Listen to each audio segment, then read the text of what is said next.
Good morning, friends. Welcome back to the channel English with Devangan sir. Today, I'm going to discuss some of the things that is left over for LTC rules. Before we begin, friends, let me congratulate to the friends, those who have been selected in the recently declared EMRS examination.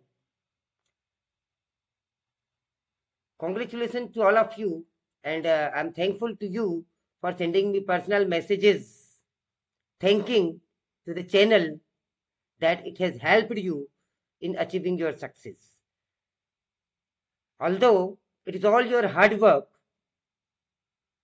your dedication towards the study that has helped you to clear tier 1 and to come up for tier 2. Definitely we are going to help you in this channel constantly for tier 2 examination also.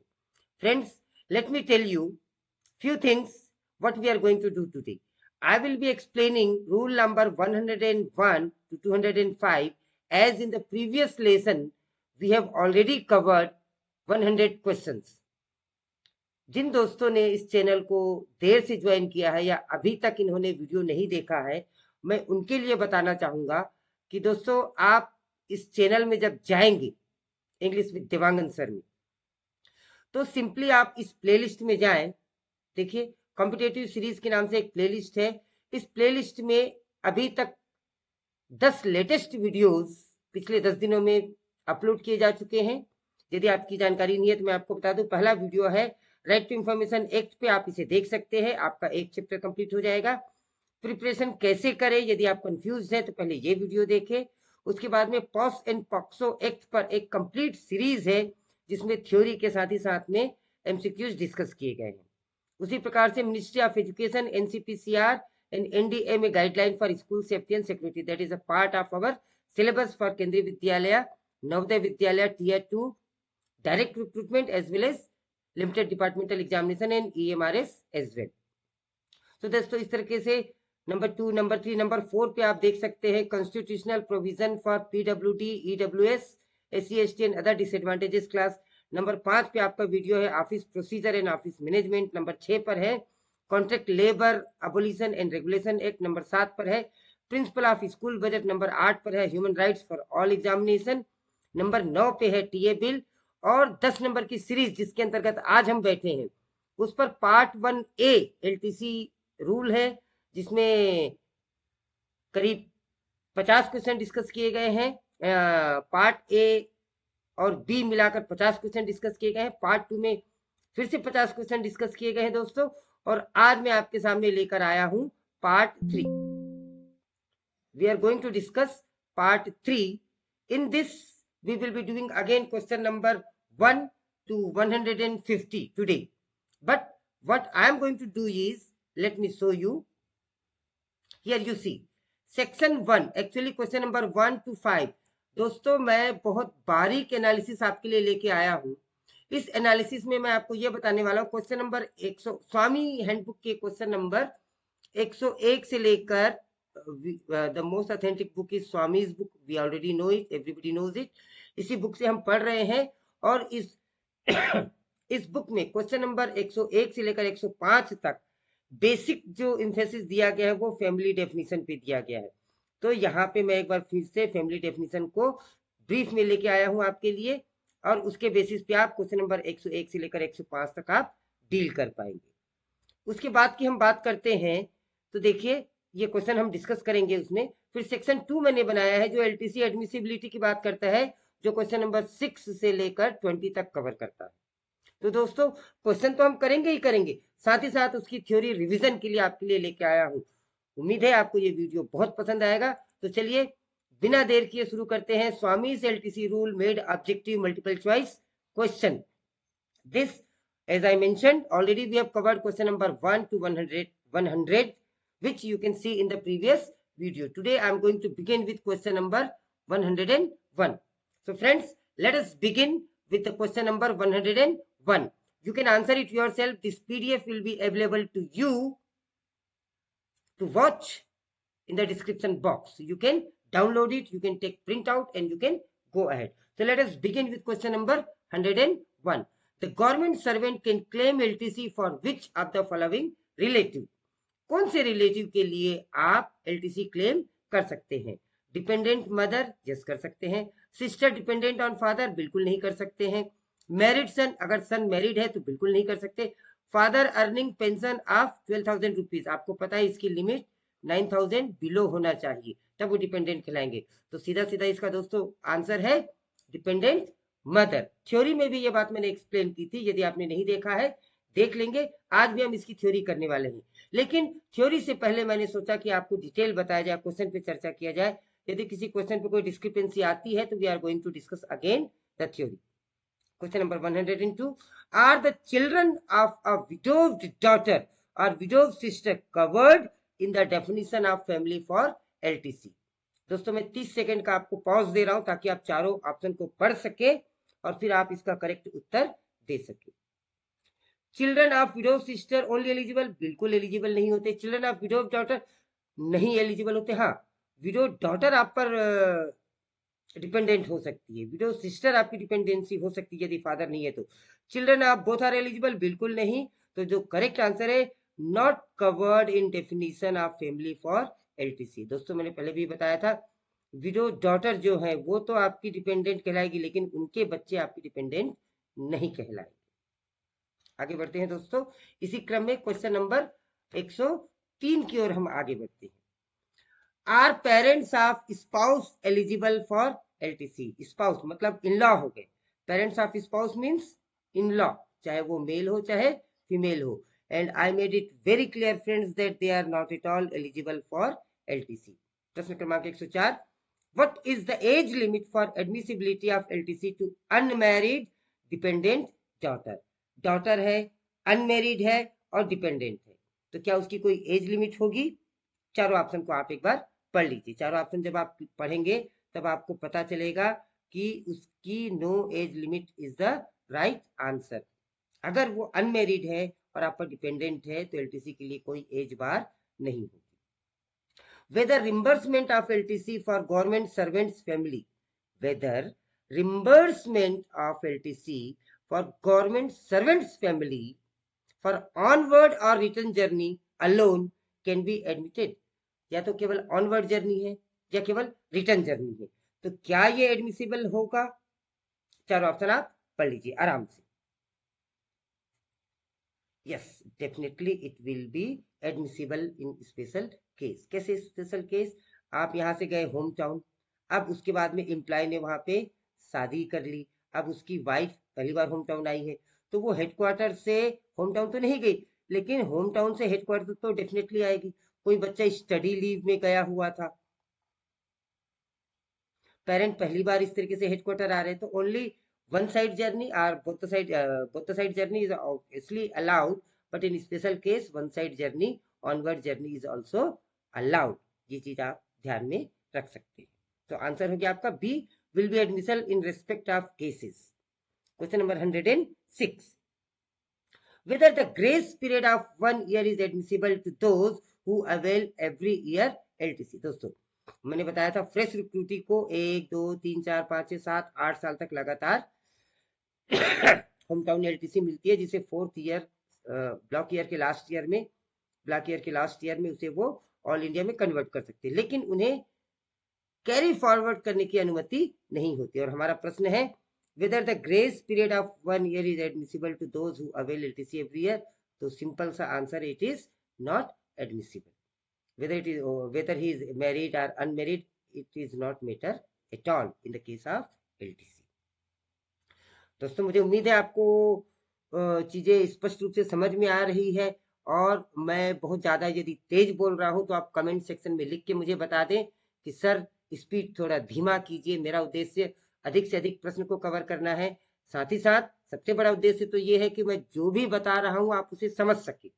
यदि आपने नहीं समझा तो यह video व्यर्थ जाएगा, and my purpose is to make you understand the thing. चलिए आगे बढ़ते हैं प्रश्न क्रमांक 107 की ओर। Whether the claim of LTC journey performed, whether the claim of LTC journey performed by hired taxi on account of disability of the government servant or dependent family member is allowed। प्रश्न को घुमाया भी जाता है आप disability देख लेते हैं, या आप ये देख लेते हैं कि disability of the government servant or dependent family member is allowed. ऐसे प्रश्न को बहुत बारीकी से पढ़ने की आवश्यकता होती है ताकि आप उसका उत्तर आसानी से दे सके।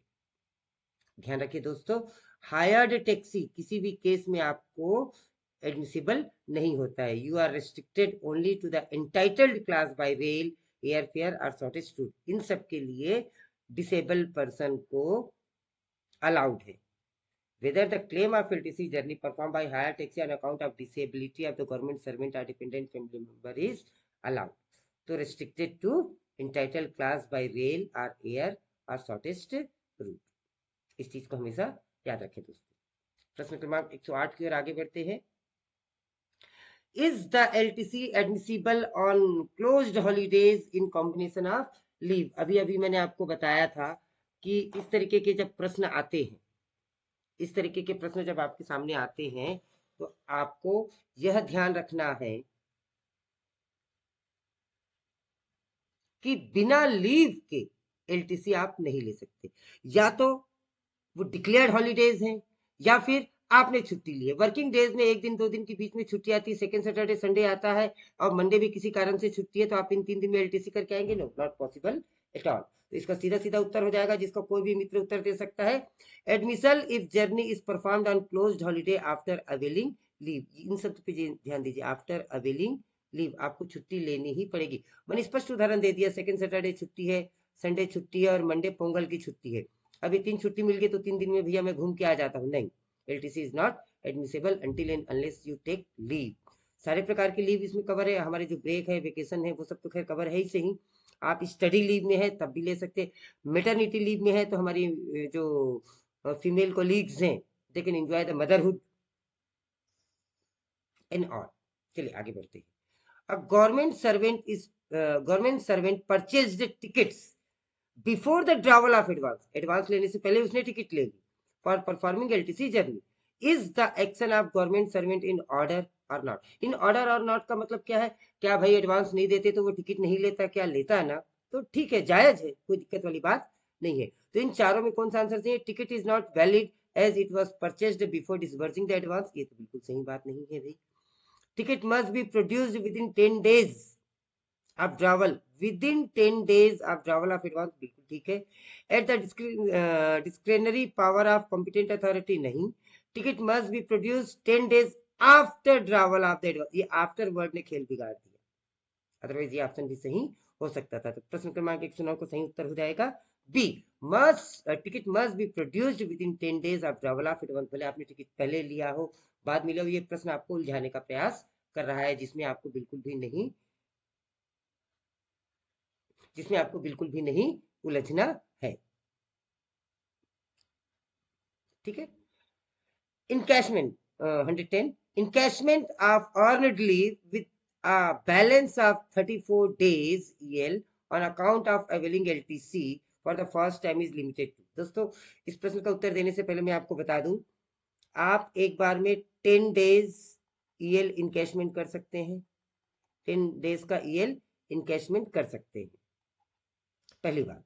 दूसरी बात, ऐसा आप पूरे जीवन में 6 बार कर सकते हैं, इसका मतलब 60 days maximum you can encash on the name of LTC। तीसरी बात आपको जो ध्यान रखनी है कि जब आप EL इनकैश करते हैं तो आपके पास मिनिमम इनकैशमेंट के बाद 30 days रह जाना चाहिए। कहने का मतलब जब आपके पास 40 days EL है तभी आप 10 days लेंगे, तब कहीं जाके 30 days बैलेंस रह पाएगा। लेकिन ये केस थोड़ा सा अलग है वही चीजें, लेकिन इन सब चीजों को भी ध्यान रखना। मैंने इस प्रश्न के साथ आपके 4 प्रश्न और कवर कर दिए हैं। अभी का प्रश्न है, encashment of earned leave with a balance of 34 EL on account of availing LTC for the first time। ये लिखा हुआ है दोस्तों, यदि आप पहली बार EL ले रहे हैं और आपके अकाउंट में 34 है तो निश्चित रूप से आप 4 दिन ले सकते हैं और फिर आपका बैलेंस कितना हो जाएगा? 30 days। ये कंपलसरी है कि 30 days होना चाहिए। ये 34 के बजाय अगर आपके पास में 38 days रहते तो आप 8 दिन का ले लेते ताकि 30 बैलेंस होता। इसका सही उत्तर हो जाएगा दोस्तों C, 4 days। LTC claim of a government servant shall fall due for payment on। LTC claim of a government servant shall fall due for payment on, कौन सी डेट पे ये पेमेंट के लिए होगा? चारों ऑप्शन को आप एक बार पढ़ लीजिए। And the correct answer is the date succeeding the date of completion of journey, succeeding the date of completion of journey, तभी तो आप दे पाएंगे भाई। यहां से फिर आपको 1 महीने का समय रहता है, 1 month time you have to give for the settlement. और यदि आपने एडवांस लिया है, यदि आपने एडवांस नहीं लिया है तो with in 3 month you can submit it, otherwise it will be forfeited. LTC can not be availed during, maternity leave में आप कर सकते हैं, मैंने बताया था, स्टडी लीव में आप कर सकते हैं, मैंने बताया था, अर्नड लीव में आप कर सकते हैं, during weekend holidays without availing leave. इस पर हम प्रश्न कर चुके हैं, बहुत ज्यादा चर्चा की आवश्यकता नहीं है, हमारे सभी मित्र इतने समझदार हैं कि इस प्रश्न का उत्तर आसानी से दे सकते हैं। दोस्तों, यदि आपने इस चैनल को सब्सक्राइब नहीं किया है तो निश्चित रूप से आप सब्सक्राइब कर लीजिए, उससे आपका फायदा ये होगा, आप नोटिफिकेशन बटन को ऑन कर लीजिए। जब जब वीडियो इसमें पोस्ट होता है, चाहे वो रात के 12 बजे भी वीडियो क्यों ना पोस्ट हो, आपको एक नोटिफिकेशन प्राप्त हो जाएगा और आप उस वीडियो को अपनी सुविधा अनुसार देख सकेंगे। मित्रों, कमेंट सेक्शन में जरूर 2 लाइन 3 लाइन कमेंट लिखें कि आपको वीडियो कैसा लग रहा है, आपको किस प्रकार की वीडियोस चाहिए और कौन कौन से टॉपिक पे वीडियो चाहिए। हालांकि मैं पूरा सिलेबस कवर करने वाला हूं, परंतु जिस प्रकार के जिस टॉपिक पे आपको वीडियो अर्जेंटली चाहिए वो कमेंट सेक्शन में आप लिख के रखिए, मैं आपके कमेंट्स का इंतजार करूंगा और निश्चित रूप से आपके सारे कमेंट्स के जवाब देने का प्रयास करूंगा। बहरहाल आगे बढ़ते हैं, question number 113। If a government servant has been fully exonerated of the charges of fraudulent claim of LTC, उस केस में क्या होगा? पहली बात तो मैं ये बता दूं, exonerated, इसके लिए हिंदी में एक शब्द होता है बाइज्जत बरी करना। exonerated मीन्स बाइज्जत बरी करना। किसी सेंट्रल गवर्नमेंट एम्प्लॉय के ऊपर यह चार्ज लगा है कि उसने एलटीसी का जो सेटलमेंट दिया है वो फ्रॉडलमेंट है, उसने गलत केस दिया हुआ है, तो जब तक उसके ऊपर चार्ज है तब तक तो वो एलटीसी एंजॉय नहीं कर सकता। हाँ, जैसे ही उसका फाइनल सेटलमेंट हो जाता है, एक्सोनरेट किया जाता है, बाइज्जत बरी किया जाता है, तब कौन सा केस, तब कौन सी स्थिति उस पर लागू होगी, ये हमारा प्रश्न है। एक बार प्रश्न को और अच्छे से देख लीजिए दोस्तों, ताकि आपको क्लियर हो जाए। उत्तर होगा इसका B, he shall be allowed to avail LTC concession withheld earlier as additional set in future block. भाई ठीक है, उस पर आरोप था, आपने उसकी एलटीसी रोक दी थी, लेकिन अब तो वो बाइज्जत बरी हो गया, तो वो जो आपने रोकी थी और वो ब्लॉक ईयर खत्म हो गया, वो जो उसकी एलटीसी है वो वेटिंग में चलेगी और उसे वो फ्यूचर में अवेल कर सकता है। मैं समझता हूं मैं बिल्कुल क्लियर हूं और मुझे आगे बढ़ना चाहिए। So to calculate minimum continuous service for the purpose of LTC, dash leave will be exclude, कौन सी लीव को एक्सक्लूड किया जाएगा, इंक्लूड नहीं किया जाएगा? कैजुअल लीव को इंक्लूड किया जाएगा, मेटर्निटी लीव को इंक्लूड किया जाएगा, स्कूल देता है, अर्नड लीव को इंक्लूड किया जाएगा। तो अनऑथोराइज्ड लीव जो है, जिसे हम EOL कहते हैं, एक्स्ट्रा ऑर्डिनरी लीव कहते हैं, या leave availed, unauthorised leave. Unauthorised leave के लिए एक और बहुत अच्छा सा शब्द है जिसे हम कहते हैं कि बिना किसी सूचना की, बिना किसी पूर्व सूचना या सैंक्शन के यदि आप वो लीव लेते हैं तो वो अनऑथराइज्ड लीव कहलाता है, तो इस दौरान उसकी अनुमति नहीं होती है। चलिए 115, any place in India for the purpose of LTC will not cover, new Delhi को वो कवर करेगा कि नहीं, लक्षद्वीप को कवर करेगा कि नहीं, अंडमान को कवर करेगा कि नहीं, इन तीनों को कवर करेगा, किसे कवर नहीं करेगा? मालदीव को कवर नहीं करेगा। Both in respect of hometown and all India LTC, government will reimburse to and fro fare for travel by rail, steamer, road, all of the above. बहुत ही छोटा सा प्रश्न है जिसका उत्तर all the above होगा। When a government servant stay away from his headquarter and avails LTC from his place of residence, his reimbursement will be restricted to। आपको मैंने उदाहरण से पहले भी समझाया था, एक बार फिर से समझा देता हूँ कि बंदे का होम टाउन है भोपाल, उसकी प्लेस ऑफ पोस्टिंग है, हेडक्वार्टर जो है वो है खंडवा, और वो एलटीसी जाना चाहता है अमृतसर। उसने अपनी यात्रा चालू कर दी भोपाल से, जबकि उसे रिम्बर्स कहाँ से होना है?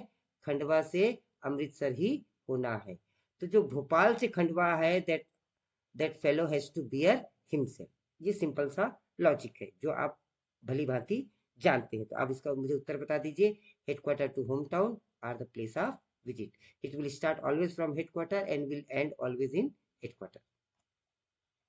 प्रश्न क्रमांक 120 की 118 की ओर आगे बढ़ते हैं. Government servant posted at north east region with their family at the old duty station and have not availed transfer TA for family. Old station में है, वहीं से उसका ट्रांसफर हो गया, उसने ट्रांसफर TA अभी अवेल नहीं किया है. ऐसी स्थिति में वह कौन सी चीज कर सकता है? Avail LTC to home town once in 2 year कर सकता है. Avail anywhere in India LTC in a block year of 4 ये भी कर सकता है. Avail LTC on 2 additional occasion in emergencies. Avail LTC on 2 additional occasions in emergencies वो यह भी कर सकता है. इसका सीधा सीधा उत्तर हो जाएगा कि वह ऑल द अबव ये तीनों चीज कर सकता है. कोई प्रश्न होगा तो मुझे कमेंट सेक्शन में प्रश्न नंबर जरूर लिखेंगे कि कौन से प्रश्न क्रमांक में आपको दिक्कत हो रही है, या रूल मैंने कुछ इतर बता दिया है, या आपने कुछ नया पढ़ लिया है, या कोई नया सर्कुलर आ गया है, ताकि हम उस पर फर्दर चर्चा कर सकें. 119 नंबर का प्रश्न, LTC is admissible to. LTC किसे एडमिसिबल होगा? Government servant whose spouse are employed in national airline बिल्कुल नहीं होगा. गवर्नमेंट सर्वेंट अंडर सस्पेंशन नहीं होगा, बल्कि उसकी फैमिली को जरूर होगा. Friends, this technique which I am adopting is known, ध्यान से सुनिए, ये मेरी अपनी टेक्निक है, क्वेश्चंस विद इन क्वेश्चन. मैं इसे कहता हूं क्वेश्चंस विद इन क्वेश्चन. जैसे ये एक प्रश्न है, लेकिन हमने इसके अंतर्गत दूसरा प्रश्न भी कवर कर लिया कि government servant under suspension his family can enjoy LTC or not. So yes, family can enjoy the LTC. Government servant who is under suspension can enjoy LTC or not? No, he cannot enjoy LTC. तो एक प्रश्न में 4 प्रश्न बन रहे हैं दोस्तों, हर बार इस बात पे ध्यान रखिएगा. This is the beauty of the channel English with Dewangan sir, जिसे आप देख रहे हैं. उम्मीद है आपको वीडियो पसंद आ रही होंगी. यदि पसंद आ रहा है तो डेफिनेटली लाइक बटन प्रेस कीजिए. That will encourage me to go ahead. बात करते हैं LTC is admissible to government servant who is on leave and resigns his post. कैसे हम LTC देंगे? बिल्कुल नहीं देंगे. तो किसे हम LTC देंगे? Government servant who has completed 1 year of continuous service is eligible to enjoy LTC. प्रश्न क्रमांक 120. A government servant has retired and is re-employed without any break. बिना किसी ब्रेक के उसे फिर से री-एम्प्लॉयमेंट किया गया है. He has availed of the concession to visit any place in India before his retirement. Which of the following statement is correct? Which of the following statement is correct? He can avail any place in India concession again. कर सकता है भाई, समय नहीं बताया गया इसमें. He cannot avail any place in India concession till the expiry of particular block year of 4. Yes, this statement is correct. जब तक 4 साल नहीं हो जाएंगे तब तक वो ऑल इंडिया को अवेल नहीं कर सकता है. प्रश्न क्रमांक 121. Officers appointed on contract basis are eligible for LTC. हमने प्रश्न क्रमांक 1, यदि आपको ध्यान हो, वीडियो 10(1) पार्ट ए में हमने ये डिस्कस किया था. पहला ही हमारा प्रश्न था कि LTC के लिए कौन कौन एलिजिबल है. तो हमने बोला था appointed on contractual basis are eligible for LTC, but when on completion of 1 year continuous service they will become eligible for LTC enjoyment. Entitlement to reimbursement in respect of outward journey only. Outward journey only is applicable to. किसे outward journey के लिए applicable माना जाएगा? Dependent son, daughter, dependent लिखा है. Getting employment after going to hometown बिल्कुल माना जाएगा, क्योंकि भाई एक जगह के लिए जा रहे हैं ना, अब वापस नहीं आएंगे या आने की तिथि तय नहीं है. Family going to home town has no intention to completing the return journey. Yes, they will also be allowed. Dependent son, daughter getting married after going to home town. Yes, they are also allowed. Headquarter से home town गए, अब उसके बाद शादी होकर कहीं और चले गए, तो वापस हेडक्वार्टर नहीं आएंगे, वो अपने मायके जाएंगे, ससुराल जाएंगे. अगर बेटी है तो, और बेटा है तो वहीं सेटल हो जाएगा, वो फिर से पापा के साथ हेडक्वार्टर नहीं आएगा. तो ही विल बी अलाउड. तो answer is all the above. Entitlement to reimbursement in respect of return journey only is applicable. Entitlement to reimbursement in respect of return journey only is applicable to. वैसे ही प्रश्न है, वो onward journey था, outward journey था, और ये जो है रिटर्न जर्नी पे प्रश्न है। तो सोच समझ के उत्तर दीजिए। Newly married wife coming to headquarter बिल्कुल अलाउड है भाई। एम्प्लॉय गया अपने होम टाउन, उसने शादी कर ली, अब उससे पहले तो वो होम टाउन में थी नहीं, तो वो जो बहू आई है वो सीधा हेडक्वार्टर ही आएगी ना भाई, तो उसको एक तरफ की रिटर्न जर्नी का देंगे कि नहीं देंगे? बिल्कुल देंगे। A child adopted by government servant while staying in home town, अब उसने एक बच्चा अडॉप्ट कर लिया भाई, पहले वो अपने हेडक्वार्टर में था, हेडक्वार्टर से होम टाउन गया एलटीसी लेके, तो इसे तो इस तरफ का मिला। अब बेटा जो है वो तो केवल एक तरफ ही आएगा ना भाई, पहले वो बेटा था ही नहीं, तो ये भी अलाउड है। अ चाइल्ड प्रीवियसली बिलो, हाँ, बच्चा होम टाउन में था या हेडक्वार्टर में था, जहां भी था, वो पहले 4.5 साल का था, अब 5 साल का हो गया। अब 4.5 साल के बच्चे का रेल में टिकट नहीं लगता है, लेकिन 5 साल का पूरा टिकट लगता है, तो उस बच्चे को भी तो देंगे ना भाई। तो all the above is the correct answer. An officer going to hometown on regular leave proceeds thereupon on transfer to the new headquarter. एक जगह पे था, वहीं से उसकी पोस्टिंग हो गई, नया जगह हेडक्वार्टर मिल गया। His LTC combination with transfer TA will be regulated as, उसका ट्रांसफर टीए जो हम देंगे कैसा देंगे? प्रश्न को अच्छे से पढ़िए दोस्तों, इत्मीनान से पढ़िए, आपको सब समझ में जाएगा। Transfer TA plus LTC to the extent the distance from old headquarter to home town, ये तो आप देंगे ही, ओल्ड हेडक्वार्टर से होम टाउन देंगे, and home town to new headquarter ये भी देंगे, exceeds the distance for which transfer TA is admissible, this A is the correct answer. कई बार हमको प्रश्न में पढ़ते से ही उसका उत्तर मिल जाता है, लेकिन दोस्तों आप चारों ऑप्शन को अवश्य पढ़ें। कई बार ए तो राइट है, लेकिन बी भी राइट है, सी भी राइट है, तो डी सही हो जाता है, ऑल द अबव। इसीलिए केवल एक ऑप्शन को पढ़ के आप उत्तर देने का प्रयास नहीं करेंगे। प्रश्न क्रमांक 125 हम आधे पड़ाव पर आ चुके हैं, आज हम प्रश्न क्रमांक 101 से लेकर 150 तक करने वाले हैं। दोस्तों बने रहिए वीडियो पे। The claim of an officer who proceeded to home town from a tour station, the claim of an officer who proceeded to home town, वो होम टाउन जाता है फ्रॉम अ टूर स्टेशन, कहीं पे tour पे गया है, training पे गया है, वहां से वो होम टाउन जाता है, एंड रिटर्निंग टू हेडक्वार्टर, और वहां से फिर सीधा हेडक्वार्टर आता है, तो उस केस में क्या होगा? Both TA for tour and LTC to home town may be allowed? नहीं, कंडीशंस रहेंगी। TA may be allowed from headquarter to tour station, ये तो आप देंगे ही देंगे, and then LTC from tour station to home town back to headquarter. अब ऐसा नहीं होगा कि हेडक्वार्टर से मैं ट्रेनिंग के लिए ग्वालियर गया था, और फिर ग्वालियर से मैं वापस से टूर पे चला गया अमृतसर, और फिर अमृतसर से मैं वापस हेडक्वार्टर आया, तो भाई हेडक्वार्टर से ग्वालियर ये तो मेरा टीए में शामिल हो गया। अब मैं एलटीसी क्लेम करूंगा हेडक्वार्टर से अमृतसर, ये गलत हो जाएगा, क्योंकि हेडक्वार्टर से ग्वालियर का ऑलरेडी मैं टीए ले चुका हूं। इसीलिए इसका सेटलमेंट हम कैसे करेंगे? TA may be allowed from headquarter to tour station, and LTC from tour station to home town, home town जाऊं चाहे मैं अमृतसर जाऊं चाहे हेडक्वार्टर जाऊं, इस तरीके से अलाउ किया जाए। प्रश्न क्रमांक 126 की ओर आगे बढ़ते हैं दोस्तों। A government servant belongs to level 13 in pay matrix, level 13 के पे मैट्रिक्स हैं, तो उनको किन किन चीजों की इंटाइटलमेंट होती है? Entitled in economic class by air, वो तो वही सही, फर्स्ट क्लास बाय ट्रेन ये भी है, entitlement first class by train ये भी है, and lighter class by steamer ये बिल्कुल है, entitlement in economic class by air and deluxe class in ship ये भी अलाउड है, तो इसका आंसर हो जाएगा all the above.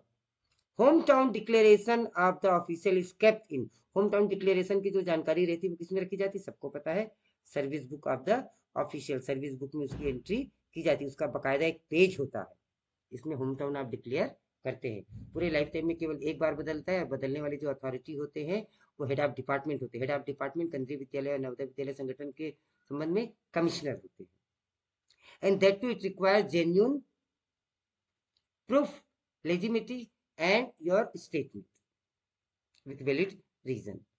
While availing LTC, when travel is between places not connected by any other means of transport. जैसे एक मेरे मित्र ने पूछा था, यूट्यूब में ही पूछा था, अरुणाचल प्रदेश हम जाते हैं या तवांग जाते हैं या आप जम्मू कश्मीर में कटरा जाते हैं, ऐसी स्थिति में हमको ऊपर चढ़ना है और कोई भी अलाउ नहीं है, तो ऐसे government servant can avail the animal transport like pony, elephant, horse, bullocks और अदर जो मीन्स होते हैं, कुछ जगह पे यॉक भी होते हैं, अगर वो चढ़ते हैं, या पोनी होते हैं, एलिफेंट होते हैं, हॉर्स होते हैं, खच्चर होते हैं, दे आर अलाउड, ये एडमिसिबल होगा। दोस्तों इसे विशेष याद रखें। All government servant can travel. जितने भी गवर्नमेंट सर्वेंट है वो ट्रेवल कर सकते हैं according to their entitlement based on the pay level and pay matrix, बिल्कुल ट्रेवल कर सकते हैं। बिलो देयर इंटाइटलमेंट, बिल्कुल कर सकते हैं। आप सेकंड एसी के लिए एलिजिबल है, थर्ड एसी में कीजिए, आपको तो फुल माला पहनाया जाएगा कि भाई आपने अपने लोअर रैंक में तैयार किया है, गवर्नमेंट का पैसा बचाया है, तो ये भी करेक्ट है। उसके बाद में नंबर 3 पर आते हैं, by air between places not connected by rail and whom no alternative and when no alternative means of travel is available। North east region में जम्मू कश्मीर में ऐसा होता है और आपको अलाउ किया जाता है, तो इसका आंसर हो जाएगा ऑल द अबव। प्रश्न क्रमांक 130 की ओर आगे बढ़ते, 3 ऑफिशियल्स अवेलिंग एलटीसी। थोड़ा सा दोस्तों प्रश्नों का लेवल बढ़ता जाएगा, लेवल बढ़ते जाएगा मतलब आपको बहुत पढ़ना पड़ेगा, एक लाइन वन लाइनर क्वेश्चन नहीं होगा, क्वेश्चन बहुत लंबे लंबे होंगे, थ्योरेटिकल होंगे, स्टेटमेंट वाले होंगे, इसलिए बहुत ध्यान से समझिएगा। 3 officials traveling LTC to Srinagar had to perform journey from Jammu to Srinagar and back by air as the road were blocked। हाँ, रोड ब्लॉक हो गए थे ड्यू टू लैंडस्लाइड के कारण रोड ब्लॉक हो गए थे। 3 officials availing LTC to Srinagar, Srinagar के लिए वो LTC अवेल कर रहे हैं। had to perform journey by Jammu to Srinagar, Jammu से श्रीनगर उनको जाना था, and back by air, air से वापस आना था। एज द एयर से वापस आया, as the road were blocked due to landslide, which of the following statements are true.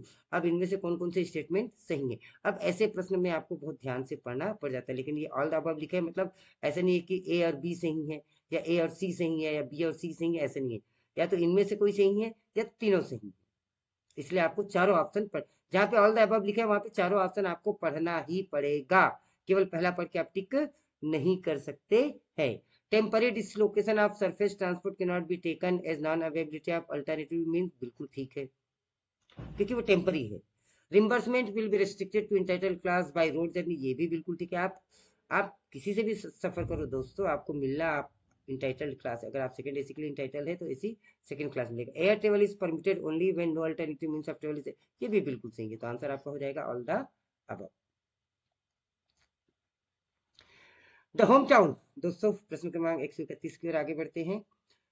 The home town of an employ is connected by train but not connected by Rajdhani Shatabdi, which of the following is correct. प्रश्न आप समझ गए होंगे, मुझे इसका हिंदी अनुवाद करने की आवश्यकता नहीं है, तो इसका करेक्ट उत्तर हो जाएगा employ can perform journey by Rajdhani in Shatabdi up to end route station, जहां तक वो है, and thereafter by any other train direct shortest route. आप कैसा भी परफॉर्म कर लो, एक फॉर्मूला आप याद रख लिए, शॉर्टेस्ट रूट से आपको और इंटाइटल्ड क्लास से आपको पेमेंट किया जाएगा। जो शॉर्टेस्ट रूट है और जो आपको इंटाइटलमेंट क्लास है उसी का आपको पेमेंट किया जाएगा, इस चीज को ध्यान रखेंगे। Mention which of the following guidelines on air travel on LTC is not correct, not correct, ऐसे प्रश्नों पर तो विशेष ध्यान दिया जाना चाहिए। विच of the following statement is not correct. Travel on LTC should be by air India only, अब ये थोड़ा सा आउटडेटेड हो चुका है क्योंकि एयर इंडिया प्राइवेटाइजेशन पे जा चुका है। Travel should be in economic class only, ये भी बिल्कुल ठीक है। Air ticket can be purchased through any means which is cheapest, नहीं, वो तो 3 लोग तय है भाई, Balmer and Lawrie, ATT Ashok travels and tours और IRCTC, Balmer and Lawrie company limited, BLCL जिसे हम कहते हैं। तो ये फिर से वही question within questions within question. LTC 80 fair of India will apply, LTC fair of India will apply, correct answer हो जाएगा एयर टिकट कैन बी क्योंकि इसने क्या पूछा है, इज नॉट करेक्ट, ये तो करेक्ट है, ये भी करेक्ट है, ये भी करेक्ट है। तो question number 133, which of the following are reimbursable while availing LTC, LTC avail करने के दौरान इनमें से कौन सी चीजें आपको रिम्बर्स होगी। हाँ दोस्तों, ऐसे प्रश्नों में चारों ऑप्शन पढ़ने पड़ते हैं और आप यहाँ पे टिक करते जाइए, क्रॉस करते जाइए, तो आंसर बनाना सरल हो जाता है। चलिए देखिए, जैसा मैं कर रहा हूँ आपको वही करने की आवश्यकता है। रिजर्वेशन स्लीपर चार्जेस, ये तो आपको दिया जाएगा। एजेंसी कमीशन नहीं दिया जाएगा। Service tax and education cess, ये दिया जाएगा। फैसिलिटेशन फीस नहीं दिया जाएगा। तो अब क्या क्या दिया जाएगा, 1 और 3 नंबर दिया जाएगा। तो 1 और 3 नंबर किस पर है, ए पर है, तो ए इज द राइट आंसर। दोस्तों ये तरीका होता है आंसर सॉल्व करने का। अ government servant not married on got married. A government servant got married on 14th of May 2021. What is the LTC eligibility for him and his wife for block year 1821? 21 में शादी हुई है, ध्यान रखना। During the grace period 22 का grace period है, उसमें LTC के लिए, उसके लिए और उसकी वाइफ के लिए क्या एलिजिबिलिटी क्राइटेरिया बनेगी वो आपको लेके आना है। वो तो एलिजिबल है, गवर्नमेंट सर्वेंट इज एलिजिबल, ये तो आप जानते ही हैं। बोथ आर एलिजिबल, ये भी जानते हैं आप। ओनली वाइफ इज एलिजिबल, नहीं। बोथ आर नॉट एलिजिबल, नहीं। तो ये तो एलिजिबल है, लेकिन इससे बड़ा बेहतर आंसर क्या है? Government servant is only eligible लिखा है, तो ओनली के कारण ये गलत हो जाएगा, और बोथ आर एलिजिबल, तो B is the right answer. A government servant has a mentally retarded sister wholly dependent upon him. He requested LTC advance for her and also an accompanying escort. State which of the following statement is correct. LTC advance will be sanctioned as escort is admissible for mentally retarded person. ये गलत उत्तर हो जाएगा दोस्तों। ध्यान रखिए, आपको प्रश्न उलझाने का प्रयास कर रहा है, आप चिंता मत कीजिए। आप इंग्लिश विद देवांगन सर देख रहे हैं और मैं निश्चित रूप से आपको उलझने नहीं दूंगा। आप ध्यान दीजिए, mentally retarded sister. Friends, dependent जो होंगे वो फिजिकली रिटार्डेड के लिए स्कॉट दिया जाता है, मेंटली रिटार्डेड के लिए नहीं। ये स्कॉट की बात हो रही है यहाँ पे। If the dependent is physically challenge, they are allowed to have escort, not the mental one. Always remember. तो इसका सही उत्तर क्या हो जाएगा दोस्तों? LTC advance will be rejected as escort is admissible only to physically handicapped government servant and not mentally. तो उलझने की बिल्कुल आवश्यकता नहीं है दोस्तों, आगे बढ़ते हैं। A government servant applied for LTC from Itanagar to Chennai. Itanagar मतलब अरुणाचल प्रदेश से Chennai. He traveled from Itanagar to Guwahati. Itanagar से वो गुवाहाटी आया भाई, बाई बस, ठीक है। Guwahati to Kolkata and Kolkata to Chennai, चलो चेन्नई पहुंच तो गया, by train and vice versa, और वैसे को वैसे उसने ऑनवर्ड और रिटर्न जर्नी की। ऑन रिटर्न ही submitted his claim, how will his claim be allowed? इससे पहले कि हम ऑप्शन पढ़े, सिंपल सी बात है, उसको ईटानगर से चेन्नई और चेन्नई से ईटानगर बिल्कुल मिलेगा, लेकिन क्या मिलेगा? शॉर्टेस्ट रूट और इंटाइटलमेंट, बस इतना सा दिमाग रखो। शॉर्टेस्ट रूट मिलेगा, तुम कैसे भी आओ भैया, कैसे भी घूम फिर के आओ। हमारे यहाँ बच्चे क्या करते हैं देखिए, ये आपकी 12th क्लास है, यहाँ पे बच्चे पढ़ रहे हैं। मैं गो टू वॉशरूम सर, ये वॉशरूम है उनका। But how the children go to washroom? ऐसे, इधर से प्लेग्राउंड को देखते हुए, फिर यहाँ जाएंगे, यहाँ कुछ देखा उन्हें, यहाँ जाएंगे, यहाँ जाएंगे, यहाँ जाएंगे, यहाँ जाएंगे, फिर वॉशरूम जाएंगे। वापस कैसे आएंगे? फिर उसी रूट से वापस आएंगे क्लासरूम में, जैसे बच्चे करते हैं वैसी। एंड इट इज पनिशेबल, और हमको समझ में आ जाता है कि भाई तेरे को सीधा यहाँ जाना था और यहाँ आना था, हम डांटते हैं बच्चों को। वैसा ही यही मान के चलो, एलटीसी में आपने लिया, यहाँ से यहाँ जाना है आपको, अब आप ऐसे जाइए, ऐसे जाइए, ऐसे जाइए, ऐसे जाइए, और यहाँ गया, और वैसे ही वापस आएंगे, उससे हमको कोई मतलब नहीं है। हमारे लिए ये और ये मतलब रखता है, आपको इसी का पेमेंट होगा। तो प्रश्न क्रमांक 136 का उत्तर क्या हो जाएगा दोस्तों? His claim will be restricted from Itanagar to Chennai by direct shortest route as per the entitlement class. प्रश्न क्रमांक 137 की ओर आगे बढ़ते हैं। A government servant availed LTC for self and 3 unmarried dependent sister. Unmarried dependent sister. फिर से मैं रिपीट करूं, unmarried dependent sisters. As his father supports his mother and they are not unmarried dependent sisters. As his father supports his mother and they are not dependent on government servant. Sister government servant पे dependent नहीं। Which of the following statement is correct? तो कौन सा statement correct होगा, इसका आपको उत्तर देना है। LTC can not be claimed for unmarried sister as they are dependent on father who is self dependent, क्योंकि फादर डिपेंडेंट नहीं है, और sister is not your liability, brother and sisters are not your liability until and unless your father is there and they will be dependent on father. तो A इसका उत्तर हो जाएगा। प्रश्न क्रमांक 138 की ओर आगे बढ़ते हैं। The current 2-year block is 1819 and 4-year block is 1821. A government servant intends to avail LTC for self during 19 and proposes to undertake the outward journey during December 19 and return journey during 2020. His application was turned down means rejected, as he will be performing return journey during January 20. Which of the following statement is correct? प्रश्न को थोड़ा सा समझने की जरूरत है, 2 बार पढ़ने की आवश्यकता है क्योंकि लंबा चौड़ा है और जरा भी कड़ी चूक हुई तो हमसे गलत उत्तर हो सकता है। अब प्रश्न पूछे जा रहे which of the following statement is correct? ऐसे केस में कौन सा स्टेटमेंट करेक्ट होगा? There is no grace period for those availing every year LTC, hence rejected. कौन सा सेंटेंस करेक्ट है? There is no grace period for those availing every year LTC. A government प्रश्न को फिर से देखिए। The current year is this and 4 year is this. A government servant intend to avail LTC for self during this and proposes to undertake outward journey. ये कहीं से कहीं तक मेंशन नहीं किया है कि वो कौन सा वाला अवेल कर रहा है भाई। एवरी ईयर एलटीसी वाला कैंडिडेट है क्या वो? ये क्लियर नहीं है, ध्यान रखिए।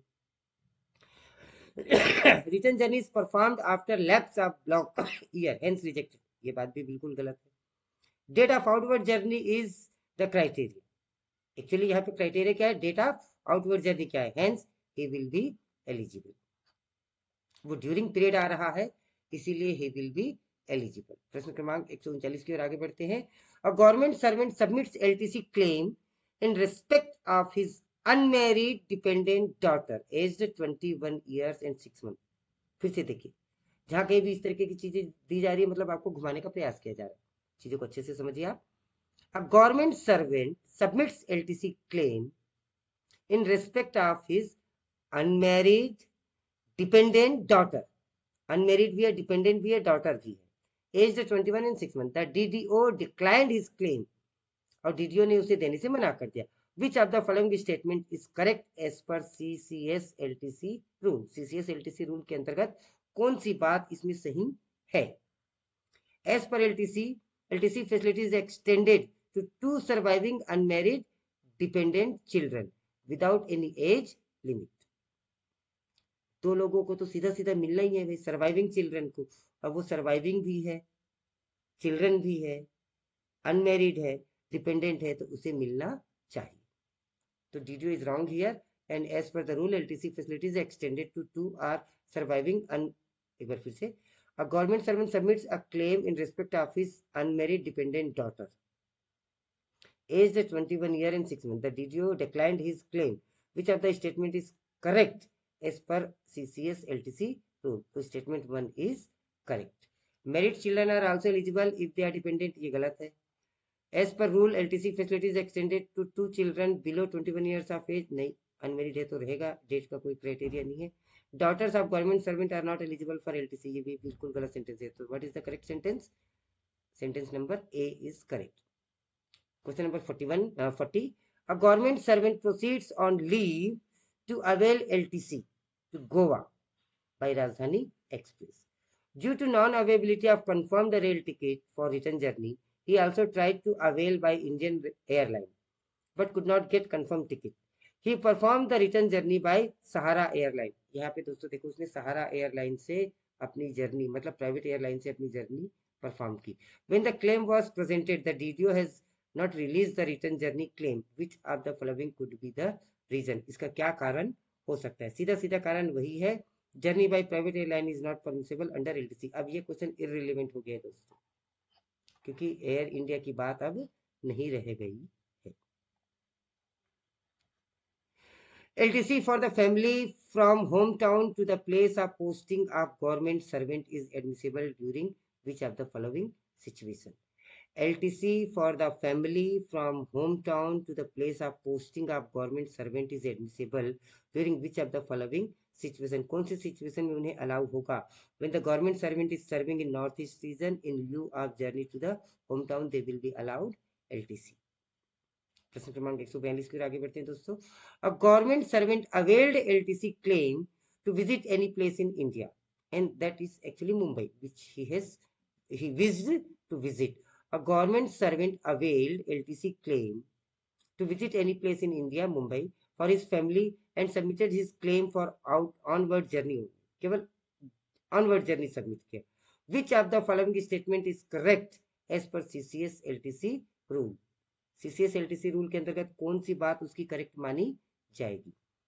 His claim will be admitted if he gives an undertaking to forgo his return journey. दोस्तों ये FORGO, इसको forgo नहीं पढ़ेंगे, इसे क्या पढ़ेंगे? Forgo. Forgo means if he gives the statement that I will be performing this task later, whatever it is, that undertaking to forgo his to complete return journey claim later on, तो उसका claim settle किया जाएगा. From the following family member of a government servant, find out which one will not be eligible for LTC. Family member में कौन सा, ये प्रश्न क्रमांक 101 में भी आया था यदि आपने बहुत ध्यान से देखा हो, इसीलिए इसको बहुत ज्यादा स्ट्रेच करने की जरूरत नहीं, सभी मित्र इसका उत्तर दे पाएंगे. डिपेंडेंट मदर तो अलाउड है, सन एज्ड 26 एंड डिपेंडेंट अलाउड है, wife who is also a government servant and claims LTC for herself. वो भाई खुद ही एलटीसी मांग रही है ना, तो उसको क्यों दिलाओगे भाई, वो गवर्नमेंट सर्वेंट है. So C is the correct answer. Central government servants are permitted to encash 10 days earned leave at the time of availing leave table concession. A balance of earned leave that should be at his credit after taking into account the period of encashment as well as leave should be at least. ये मैं पहले बता चुका हूँ दोस्तों. और इसी बीच मैंने आपको बताया था questions within question, that is our speciality. इस बात का मैंने जिक्र किया था, एक बार मैं फिर से बता दूं. आप 10 डेज इन कैश कर सकते हैं, ऐसा आप 6 बार कर सकते हैं, मतलब टोटल आप 60 दिन का इनकैशमेंट ले सकते हैं. कम से कम 30 दिन LTC EL बैलेंस होना चाहिए, तभी आप ले सकते हैं.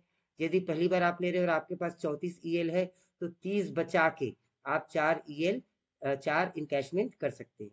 तो that is question within question दोस्तों, जो हमारी विशेषता है इस चैनल की, और इसीलिए शायद आप इसे पसंद भी करते हैं और आपको चीजें समझ में भी आती है. बहरहाल क्वेश्चन नंबर 145 की ओर आगे बढ़ते हैं.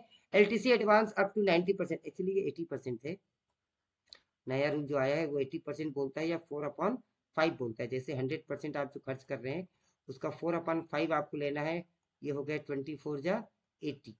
तो जो लैंग्वेज दी गई है उसमें 4/5 ये दिया हुआ है, 4/5 दे या 80% बोले, दोनों एक ही बात है. LTC advance up to 80% of the fare can be granted for both outward and return journey if the leave taken by official or the anticipated absence of the member of the family does not exceed. हाँ भाई, ऐसे नहीं कि छुट्टी लिए तो आपने अच्छा खासा लंबा चौड़ा छुट्टी ले लिया और भाई एडवांस मांग रहे आप, वो तभी दिया जाएगा. It does not exceed more than 90 days और 3 months. इससे ज्यादा की नहीं हो. आपको 6 महीना में छुट्टी पर रहूंगा, मुझे LTC दे दो, तो भैया आपको पैसे भी दे, आपको एडवांस भी दे, आपको छुट्टी भी दे और आपको LTC भी दे. नहीं भैया, ऐसा मत करना. 146. A claim for reimbursement of expenditure incurred on journey under leave travel concession where no advance had been taken, no advance has been drawn by the official, shall be forfeited if not submitted after completion of the return journey within. जिसने advance लिया क्या देख लो. A claim of reimbursement of expenditure incurred in journey under leave where no advance has been taken. आपने कोई advance नहीं लिया है तो कितने दिन के अंदर नहीं आप सबमिट करेंगे तो फोरफीट हो जाएगा वो 3 महीना. और यदि आपने एडवांस लिया है तो 1 month. ये डेडलाइन को आपको ध्यान रखना है कि इतने समय में आपको सबमिट करना ही करना है. ये प्रश्न की भी हम पहले चर्चा कर चुके थे, इसलिए मैं इसको लंबा नहीं खींच रहा हूँ. A government servant claims LTC for dependent brother age, भाई ब्रदर डिपेंडेंट होता ही नहीं. 40 years, which of the following statement is correct? तो इस स्टेटमेंट में कौन सा करेक्ट होगा? Brother can not be dependent, अभी अभी बता दिया मैंने. Unmarried dependent minor brother is dependent on, unmarried ये भी नहीं होता है भाई, मतलब दोनों चीज नहीं है. Married brother can not B dependent on government servant, ये भी बिल्कुल ठीक है. तो क्या पूछा है आपसे, विच स्टेटमेंट इज करेक्ट? तो all the statements are correct. Home town and headquarters of government servant are same, दोनों सेम है, तो वो सीधा सीधा प्रश्न बिना पढ़े भी आप जानते हैं होम टाउन अलाउ एंजॉय नहीं कर सकता है. Not eligible for home town LTC, not eligible for special concession scheme to travel air by. पूछा क्या है? Home town and headquarter of a government servant are same, which of the following statement are correct with respect to entitlement of the government servant, not eligible for home town, ये correct statement है। Not eligible for special concession scheme to